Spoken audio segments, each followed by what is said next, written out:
Uma boa noite a todos. Mais uma vez estamos aqui nos encontrando.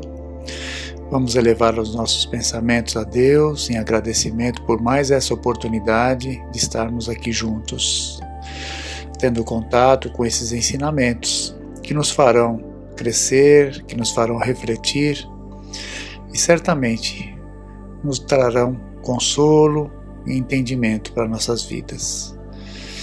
Que os bons espíritos estejam sempre conosco, nos orientando o nosso caminho, que trilhamos no entendimento e na busca desse progresso tão importante para cada um de nós.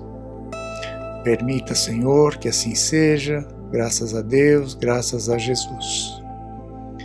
Vamos falar hoje um pouquinho sobre a formação da família, o retorno do espírito para a família, uma questão importante que temos que compreender bem e temos vários conceitos para serem analisados nesse sentido. Vamos utilizar inicialmente o Evangelho segundo o Espiritismo, por Allan Kardec, no seu capítulo 4, Ninguém poderá ver o reino de Deus se não nascer de novo. É o item: a reencarnação fortalece os laços de família, ao passo que a unicidade da existência os rompe. Vamos então à leitura no item 18. Os laços de família não sofrem destruição alguma com a reencarnação, como o pensam certas pessoas. Ao contrário, tornam-se mais fortalecidos e apertados. O princípio oposto, sim, os destrói. No espaço, os espíritos formam grupos ou famílias entrelaçados pela afeição, pela simpatia e pela semelhança das inclinações. Ditosos por se encontrarem juntos, esses espíritos se buscam uns aos outros. A encarnação apenas momentaneamente os separa, porquanto, ao regressarem à erraticidade, novamente se reúnem como amigos que voltam de uma viagem. Muitas vezes até, uns seguem a outros na encarnação, vindo aqui reunir-se numa mesma família ou num mesmo círculo, a fim de trabalharem juntos pelo seu mútuo adiantamento. Se uns encarnam e outros não, nem por isso deixam de estar unidos pelo pensamento. Os que se conservam livres velam pelos que se acham em cativeiro. Os mais adiantados se esforçam por fazer os retardatários progredirem. Após cada existência, todos têm avançado um passo na senda do aperfeiçoamento. Cada vez menos presos à matéria, mais viva se lhes torna a afeição recíproca, pela razão mesma de que, mais depurada, não tem a perturbá-lo o egoísmo nem as sombras das paixões. Podem, portanto, percorrer assim ilimitado número de existências corpóreas, sem que nenhum golpe receba a mútua estima que os liga. Está bem visto que aqui se trata de afeição real, de alma a alma, única que sobrevive à destruição do corpo, porquanto os seres que neste mundo se unem apenas pelos sentidos, nenhum motivo têm para se procurarem no mundo dos espíritos. Duráveis somente o são as afeições espirituais. As de natureza carnal se extinguem com a causa que lhes deu origem. Ora, semelhante causa não subsiste no mundo dos espíritos, enquanto a alma existe sempre. No que concerne às pessoas que se unem exclusivamente por motivo de interesse, essas nada realmente são umas para as outras. A morte as separa na terra e no céu. Então, continuando a leitura, agora o item 19.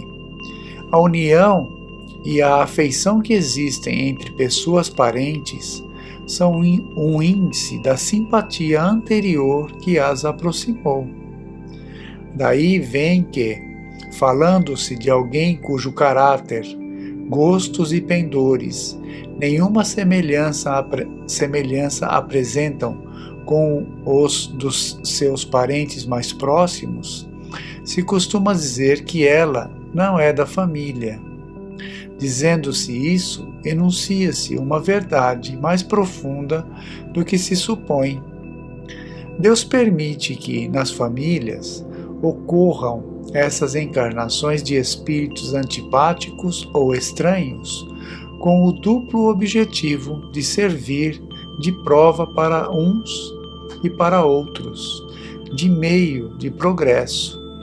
Assim, os maus se melhoram pouco a pouco ao contato dos bons e por efeito dos cuidados que se lhes dispensam. O caráter deles se abranda, seus costumes se apuram, as antipatias se esvaem, e desse modo que se opera a fusão das diferentes categorias de espíritos, como se dá na Terra com as raças e os povos. Então vemos aqui uma pequena explicação da formação das famílias terrestres com relação à encarnação. Né? Podemos nos unir através das nossas afinidades, sejam elas boas ou não, né? As nossas tendências, com espíritos que já estão conosco há muito tempo no caminho aí do aprendizado do reajuste. Enquanto estamos aqui encarnados, outros espíritos afins nossos estão desencarnados, aguardando novas oportunidades, mas também isso não os impede, muitas vezes, dependendo da condição de cada um, de nos acompanhar na encarnação. E quando retornamos para o mundo espiritual, certamente encontraremos esses espíritos. Né? Então, quanto melhor for a nossa conduta, mais correta, mais ali dentro dos conceitos, né, de Deus, dos conceitos cristãos, da caridade, da correção, da reforma íntima, melhor será esse reencontro com esses espíritos. E da mesma forma serve para eles essa mesma regra, né? Essa é uma regra de Deus, é uma regra que ela é aplicada a todos os espíritos, a toda a humanidade, seja da Terra ou não. Né?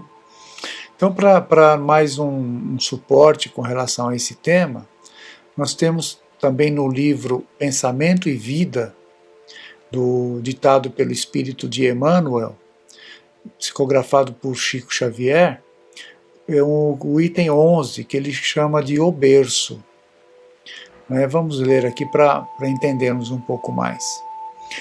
Excetuando-se os planos organizados para as obras especiais, em que espíritos missionários senhoreiam as reservas fisiológicas para a criação de reflexos da vida superior entre os homens, impelindo-os à maior ascensão, todo o berço de agora retrata o ontem que passou, ou seja, excetuando aqueles espíritos missionários que reencarnam na Terra, né, para nos ajudar, para auxiliar os homens, com exceção desses espíritos missionários, todos os outros, todo o restante que reencarna, ele diz que retrata, né, o ontem, quer dizer, traz todo o passado, traz todo o seu arquivo anterior para agora, para ser reajustado. O berço, né, os lares, todos os lares refletem trazem esse passado espiritual de cada componente do seu núcleo ali familiar. Continuando, então, o caminho que iniciamos em determinada existência é o prolongamento dos caminhos que percorremos naquelas que a precederam. Se cansam a investigação científica na Terra estudando o continuismo biológico, núcleos de cromossomos e veículos citoplásmicos, fatores de ambiente e genealogias familiares são chamados pelos geneticistas a equação dos problemas da origem, e é natural que de suas indagações surjam resultados notáveis, quais sejam aqueles que tangem os caracteres morfológicos e as surpresas da adaptação. O bisturi da observação humana, ou seja, aquela constante observação humana, né, detalhada ali, delicada nesses assuntos, não consegue, por agora, ultrapassar o recinto externo da constituição orgânica, detendo-se no exame da conformação e da estatura, da pigmentação e do grupo sanguíneo, alusivos à filiação corpórea, já que os meandros da hereditariedade psíquica são, por enquanto, quase que integralmente inacessíveis à sondagem da inteligência terrestre, e que as células germinais, por sementes vivas, reproduzem os nossos clichês da consciência.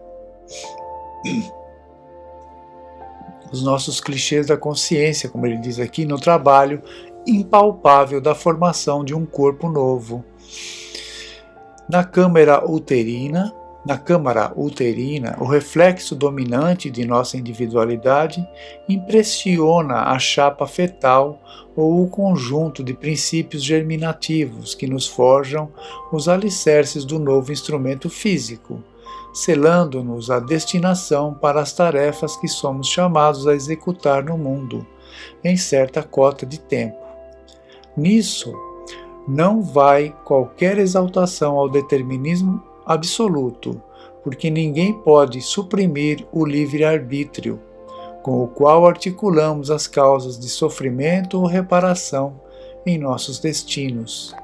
Dentro do determinismo relativo em que marchamos para mais altas formas de emoção e pensamento, na conquista da liberdade suprema.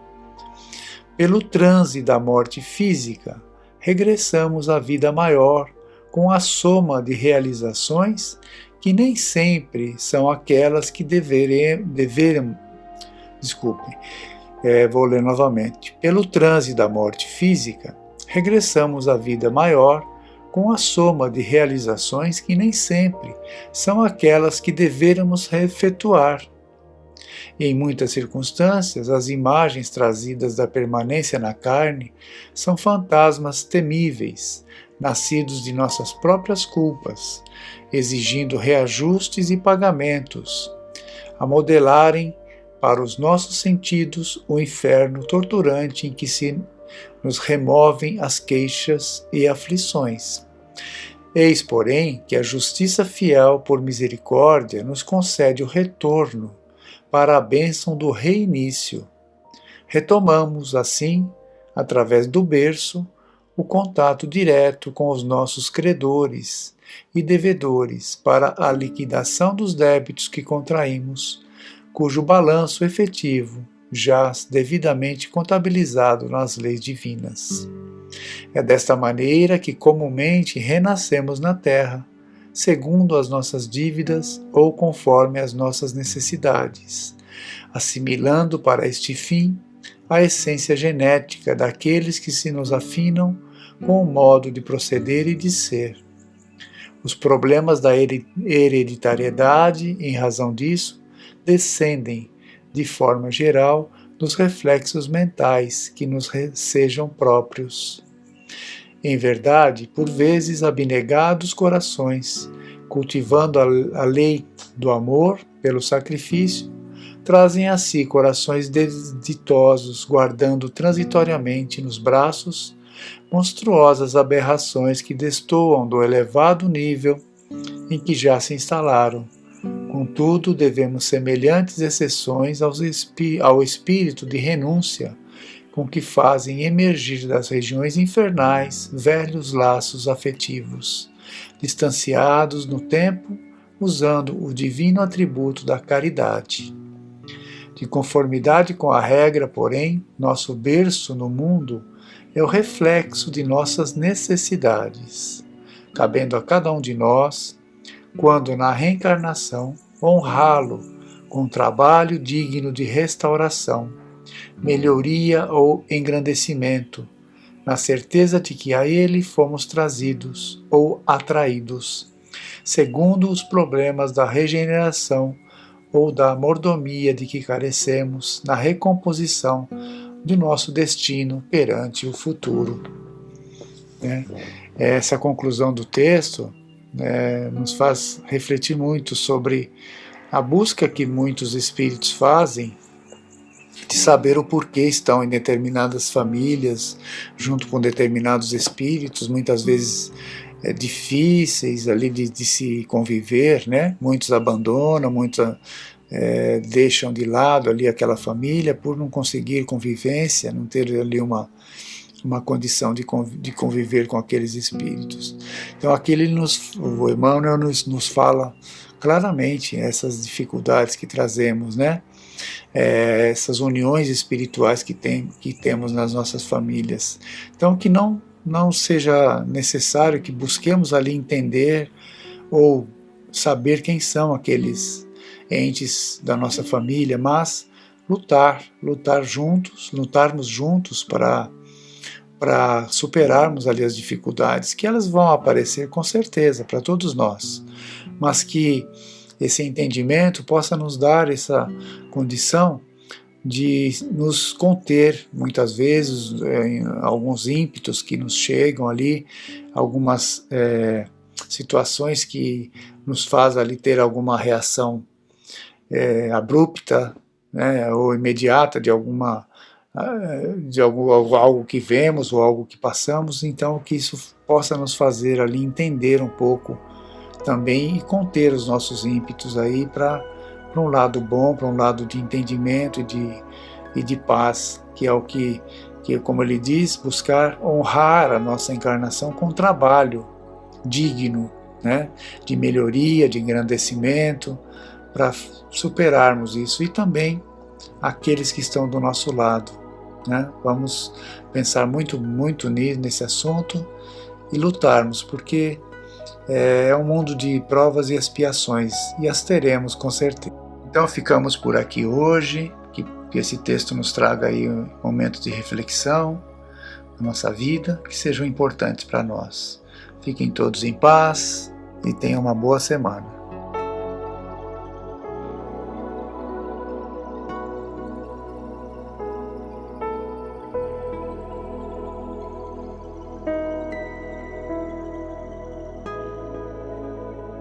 Boa noite a todos. Hoje nós gostaríamos de abordar uma passagem que se encontra no Evangelho de João, no capítulo 2, versículos 1 a 11. E essa passagem é conhecida como Bodas de Caná, né? E qual seria a narrativa das Bodas de Caná e por que ela é relevante? As Bodas de Caná é a história de sublime expressão simbólica, né, por possuir vários símbolos, e foi narrada somente no Evangelho de João. E é a passagem que Jesus está com sua mãe e com seus discípulos numa festa de casamento que ocorreu na cidade de Caná, na região da Galileia. E essa passagem é extremamente relevante porque é nela que encontramos o marco inicial do ministério público de Jesus, né? O início das pregações de Jesus.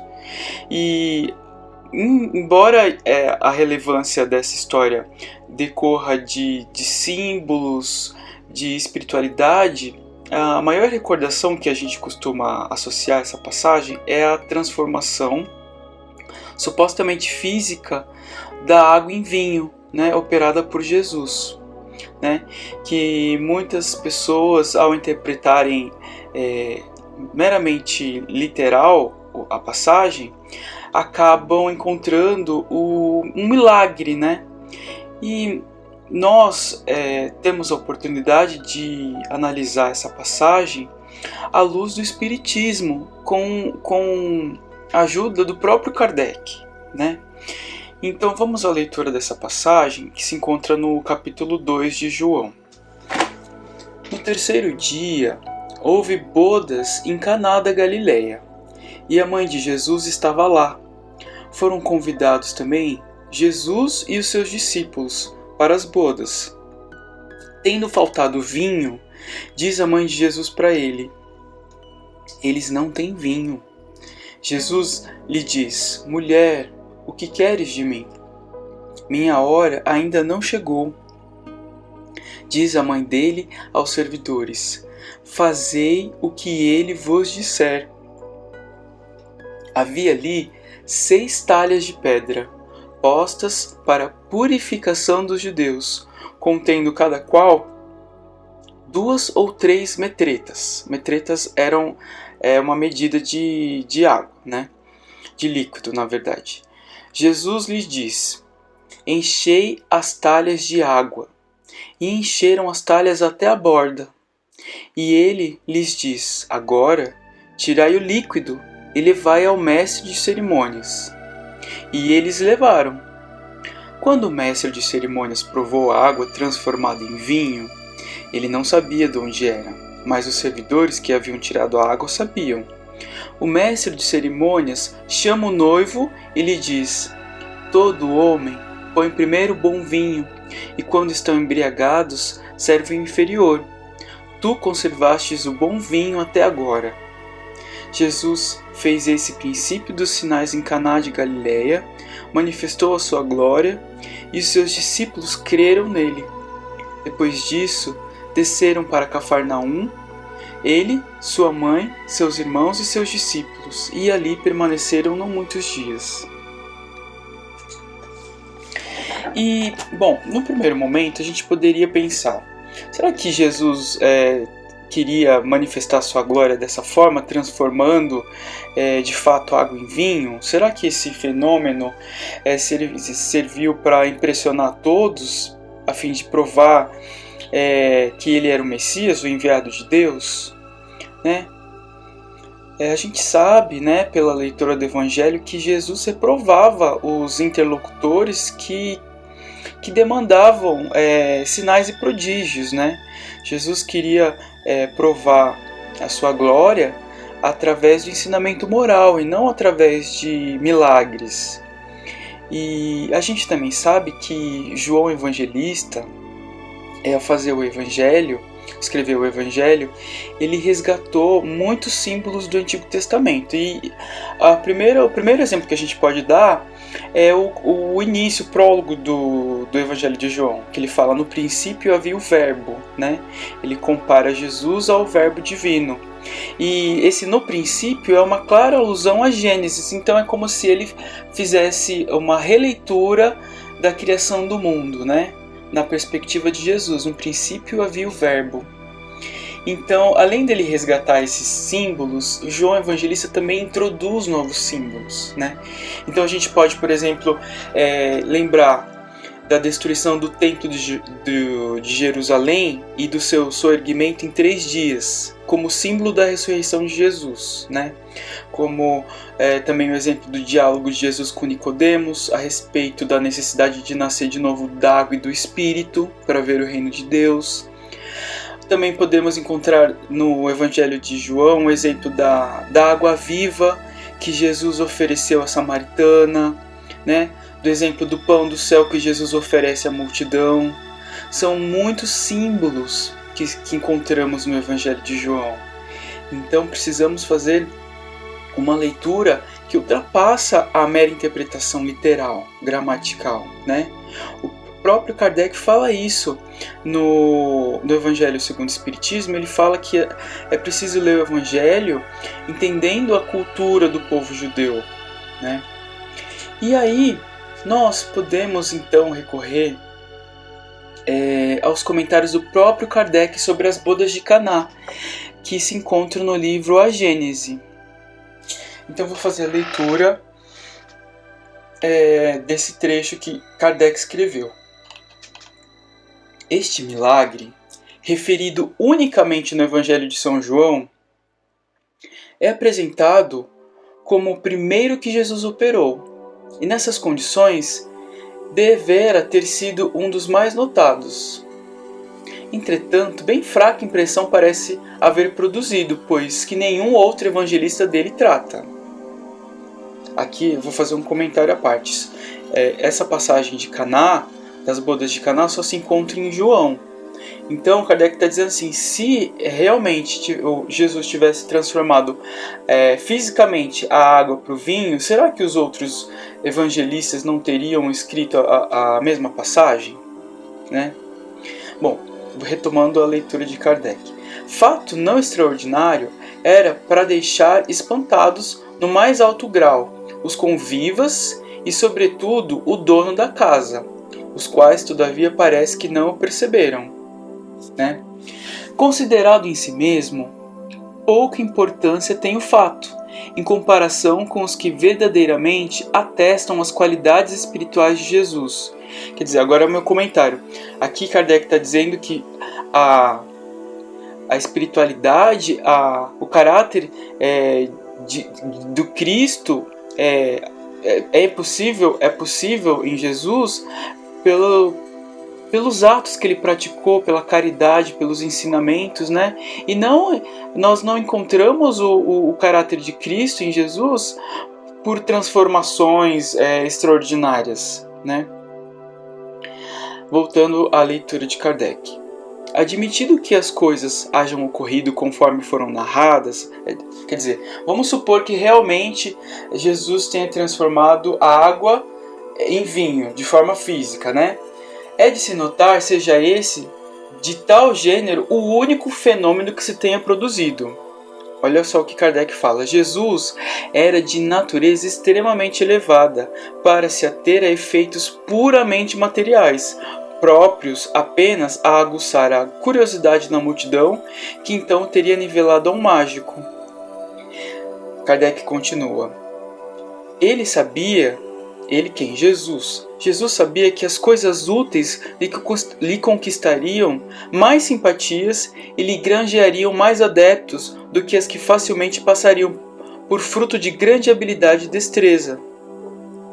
Se bem que, a rigor, o fato se possa explicar até certo ponto por uma ação fluídica que houvesse, como o magnetismo oferece muitos exemplos, mudado as propriedades da água, dando-lhe o sabor do vinho. Pouco provável é se tenha verificado semelhante hipótese, dado que em tal caso, a água, tendo do vinho unicamente o sabor, houvera conservado a sua coloração, o que não deixaria de ser notado. Então aqui eu vou fazer um comentário. Kardec fala o seguinte: é possível que Jesus fluidicamente tenha alterado o sabor da água para o sabor do vinho, né? A gente sabe que o magnetismo permite essa influência, né? Nós vemos assim muitas pessoas bebendo água fluidificada nas casas espíritas, revelando que tem sabor de remédio, né? Sabor às vezes amargo de remédio. Mas se isso realmente tivesse acontecido, esse fato ainda assim seria notado por todos, né? E as pessoas iriam comentar, porque a água manteria a sua coloração transparente, né? E teria um sabor de vinho. Mas isso não foi abordado nessa passagem. Então, voltamos à escrita de Kardec. Mais racional se reconheça aí uma daquelas parábolas tão frequentes nos ensinos de Jesus, como a do filho pródigo, a do festim de bodas, do mal rico, da figueira que secou e tantas outras, que todavia se apresentam com caráter de fatos ocorridos. Então eu sublinhei esse trecho de Kardec porque acho que é a mais importante.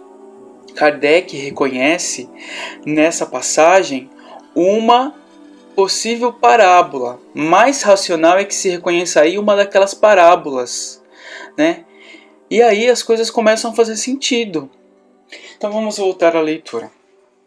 Provavelmente, durante o repasto, terá ele, Jesus, aludido ao vinho e à água, tirando de ambos o ensinamento.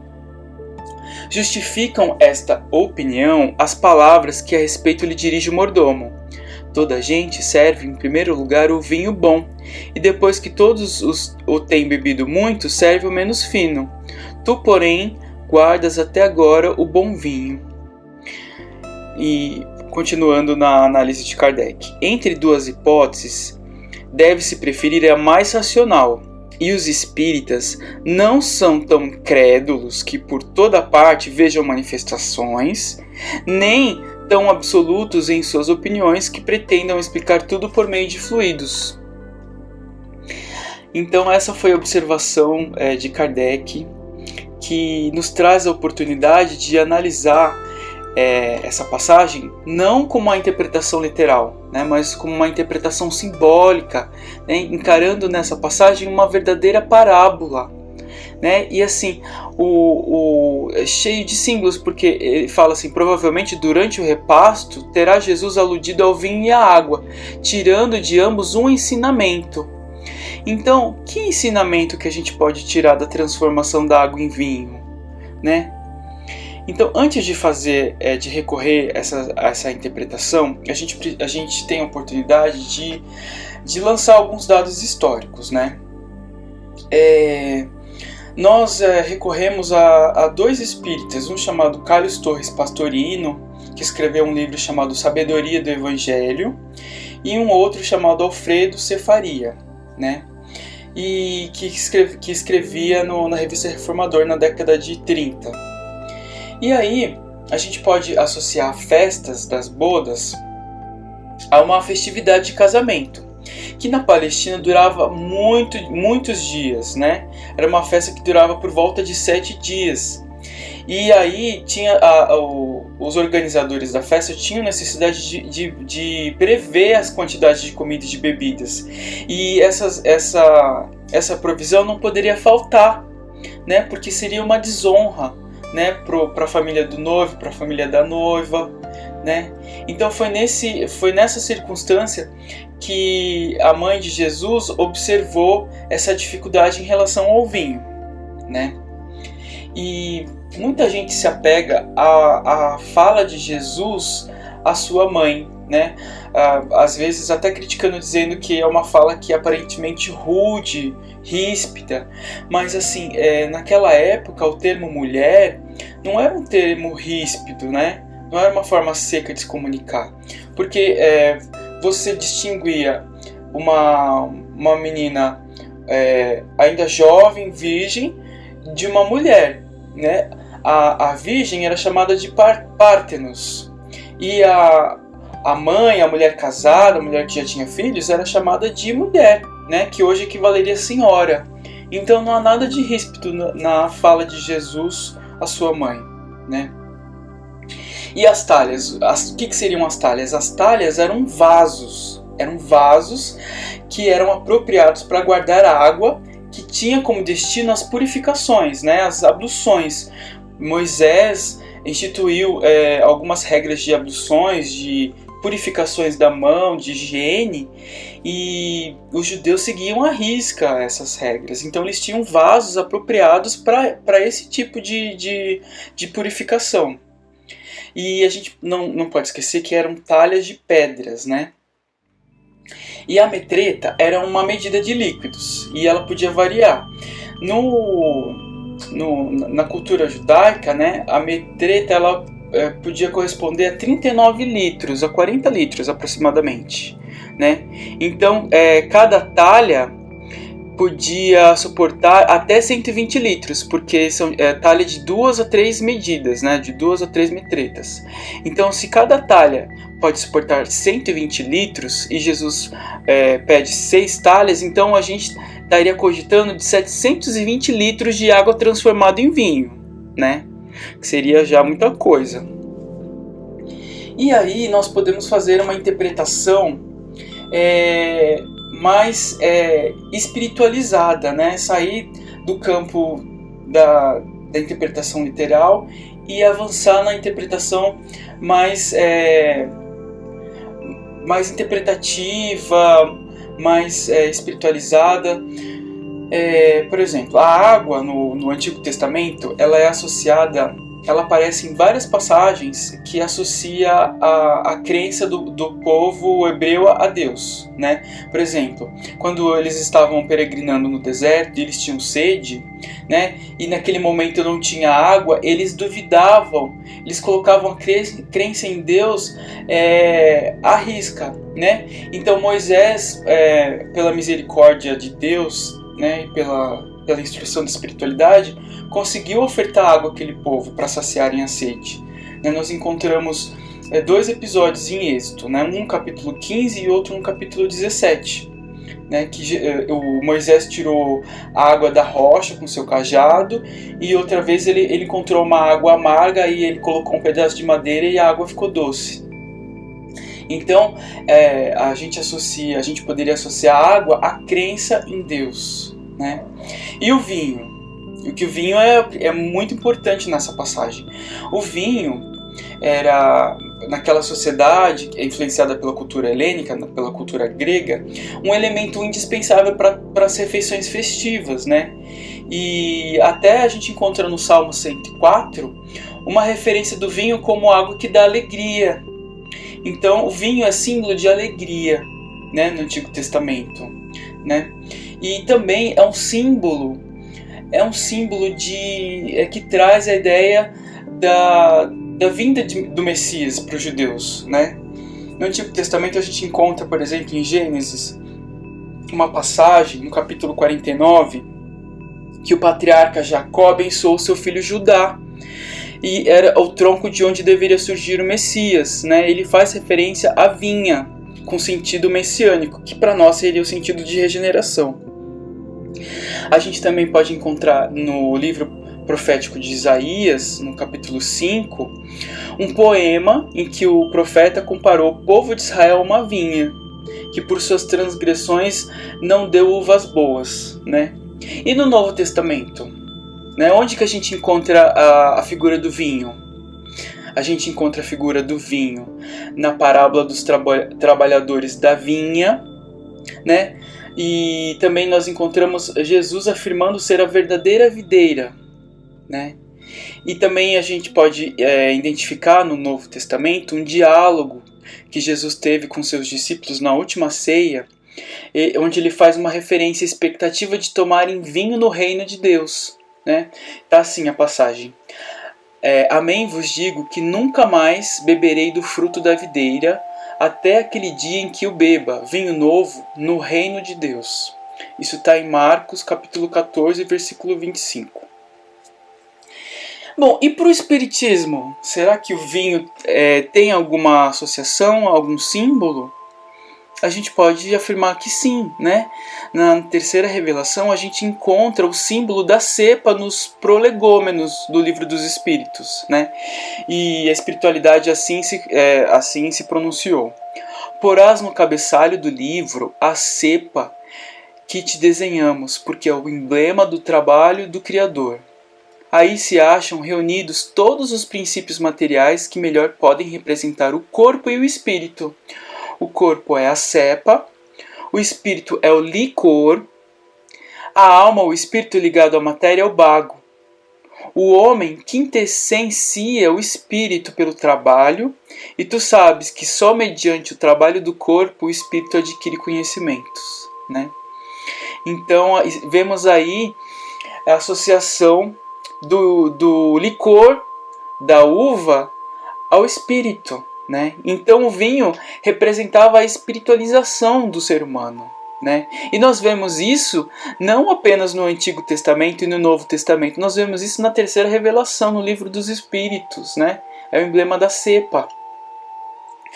Então é muito importante a gente ter essas considerações, porque a gente não se a gente fizer uma interpretação meramente literal, a gente perde o sentido de muitas coisas, E as núpcias? O que significa as núpcias? Bom, no Antigo Testamento, as núpcias representavam a aliança entre o homem e Deus, né? A gente encontra essa simbologia no livro profético de Oséias, né? Que foi traído por sua esposa, e aí tem uma comparação de mulheres que traem o esposo, né? Que na época era o reino do norte e o reino do sul do povo hebreu. E também encontramos Jesus fazendo uma associação das núpcias, à aliança do homem com Deus, na parábola do festim de bodas e na parábola das 10 virgens, né? E no livro Consolador, que foi escrito por Emmanuel, nós encontramos na questão 309 uma explicação em que Emmanuel fala que o esposo da humanidade é Jesus Cristo. Então, resumindo, a gente pode considerar que o vinho seria um símbolo de alegria e de espiritualização do ser, e as bodas, né, significaria o símbolo do reino de Deus nos corações dos homens. E a par dessas interpretações dos simbolismos, nós recorremos novamente aos espíritas que fizeram a interpretação. O Alfredo Cefarias, ele fala o seguinte: a água, como se sabe, era considerado o princípio da criação material. Representava, pois, a própria matéria. O vinho, licor da uva, é o emblema do espiritismo. O mestre, com o poder de que dispunha, decorrente da sabedoria que lhe adivinha da sua absoluta perfeição moral, opera o célebre milagre para significar que o sentido material da revelação mosaica tinha que se transformar em sentido espiritual, pois que o espírito é que vivifica. Já Carlos Torres Pastorino assim sustentou: a pedra exprime a interpretação literal das escrituras. Moisés recebeu os mandamentos gravados em pedras. Já a água simboliza a interpretação alegórica dessas mesmas escrituras, o sentido extraído da letra. O vinho simbolizaria a sabedoria profunda, o sentido simbólico e espiritual que inebria os sedentos da verdade e que alegra o coração da criatura, juntamente com a música, a mais sublime das artes. Quando a doutrina não é pura, Isaías o revela com essas palavras: o teu vinho está misturado com água. E concluindo, Pastorino fala o seguinte: tomando as escrituras sagradas, entre parênteses, talhas de pedra, Jesus transforma a água em vinho, ou seja, transforma os ensinos alegóricos em ensinos espirituais, cheios de sabedoria. Revela-lhes o que há de oculto na palavra sagrada. E, encerrando essas interpretações, nós recorremos aos esclarecimentos do Espírito Emmanuel, o Espírito Humberto de Campos e o Espírito de Amélia Rodrigues. No livro Caminho, Verdade e Vida, no capítulo 17, Emmanuel, fazendo comentário ao trecho evangélico, fala o seguinte: também nós estamos na festa do noivado do evangélico à terra. Somos serventes humildes. Em muitas ocasiões esgota-se o vinho da esperança. Sentimos-nos extenuados e desiludidos. Imploramos ternura maternal, e eis que Maria nos responde: fazei tudo quanto ele vos disser. Aqui tem outro sentido, né? Porque quando Maria fala isso para os serventes, na verdade ela está dando um recado para nós, todos cristãos, né? Fazei tudo quanto ele vos disser. Vamos reproduzir o modelo de Jesus em nossos corações, em nossas vidas, né? Tudo tem uma simbologia rica. E aí, recorrendo ao livro Boa Nova, que foi editado pelo Espírito Humberto de Campos, nós encontramos uma fala de Jesus a Pedro, no capítulo 12, né? Jesus falou o seguinte para Pedro: as bodas de Caná foram um símbolo da nossa união na terra. O vinho ali foi bem o da alegria com que desejo selar a existência do reino de Deus nos corações. O vinho de Caná poderá um dia transformar-se no vinagre da amargura. Contudo, sentirei mesmo assim júbilo em sorvê-lo, por minha dedicação aos que vim buscar para o amor do Todo-Poderoso. E, recorrendo agora ao livro Quando Voltar a Primavera, do espírito Amélia Rodrigues, ditado por Divaldo Franco, vemos a seguinte leitura. Caná é a marca inicial do Evangelho dos Feitos. O Gólgota, porém, não se tornará o término de sua mensagem como se poderia supor. Até hoje, nas alegrias e nas tristezas, Jesus se apresenta para o homem de todos os tempos, conforme ocorreu nas bodas inesquecíveis, produzindo um sublime noivado com a criatura humana, ao mesmo tempo convidando-a para as excelsas núpcias que se realizarão no reino espiritual além deste mundo. E com essas observações a gente encerra a nossa palestra evocando os símbolos, né, dessa passagem que Kardec considera como uma parábola, né, que é transformar água em vinho, que é transformar os ensinamentos do Antigo Testamento, das Escrituras, em revelações espirituais, né, em sentido mais elevado. E a isso a gente pode atribuir a terceira revelação, né, essa espiritualização do ser, que é representada pela cepa. E Jesus era a verdadeira vinha, né, que veio nos ensinar.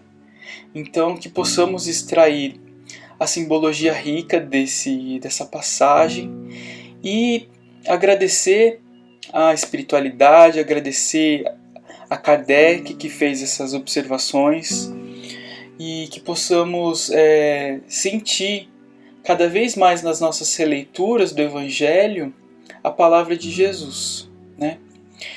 Então, agradecemos a Deus a oportunidade, pedimos aos bons espíritos que nos influenciem da melhor forma possível, nos inspirem, nos dê esperanças, encham os nossos corações de alegria, né, para que possamos a todo momento nos renovarmos, né, e que Deus abençoe as nossas casas, os nossos lares, as nossas famílias, que possamos sempre servir o vinho da alegria, né? Pai nosso que estais no céu, santificado seja o vosso nome. Venha a nós o vosso reino, e seja feita, Pai, a vossa vontade, assim na terra como no céu. O pão nosso de cada dia nos dai hoje. Perdoai as nossas dívidas, à medida em que perdoamos aos nossos devedores. E não nos deixeis cair em tentação, mas livrai-nos do mal. Que assim seja, Pai. Graças a Deus e a Jesus.